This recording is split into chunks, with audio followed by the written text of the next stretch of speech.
Good morning. Welcome to the WEX Wakeup for Friday, January 12th. I'm Christy Matino. Our top story this morning, the president's son, Hunter Biden, pleaded not guilty on Thursday to all 9 charges he's facing in California. This is over allegations that he failed to pay his taxes during a 4-year period. Biden appeared at a federal courthouse in Los Angeles for the arraignment after special counsel David Weiss brought 3 felony and 6 misdemeanor charges against him in the state last month. They include failure to pay taxes, failure to file taxes, and filing false returns. On Thursday, the judge set Hunter Biden's trial to begin on June 20th, saying, quote, "We like to move things along." And former President Donald Trump was temporarily allowed to speak at the end of his civil business fraud trial. He used his time to speak out against the New York Attorney General Letitia James, who brought the case against him. He told Judge Arthur Engoron, quote, "We have a situation where I am an innocent man." Trump also referred to the $370 million lawsuit, saying they should, quote, "pay me for what I've gone through." He spoke to reporters outside the courtroom. I want to speak. I want to make this summation. At this moment, the judge is not letting me make this summation because I'll bring up things that he doesn't want to hear.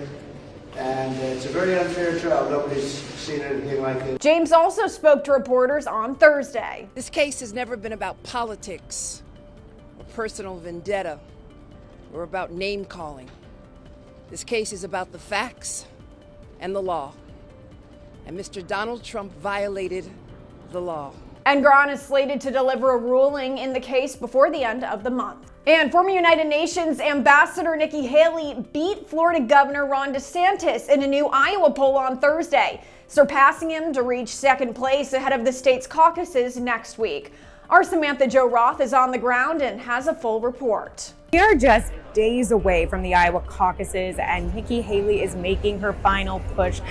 She is kicking off her first event of the day, her first official campaign event of the day. And this is the very first event since her debate performance. It's also the very first event since Chris Christie dropped out of the race. So things are getting very serious and critical here.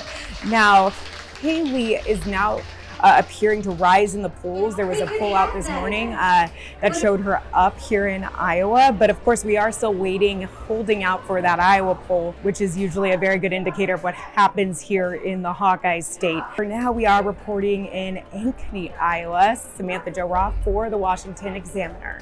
Thanks for joining us this morning on the WEX Wake Up. Be sure to give us a follow online and on social media so you stay in the know of all those headlines trending in politics.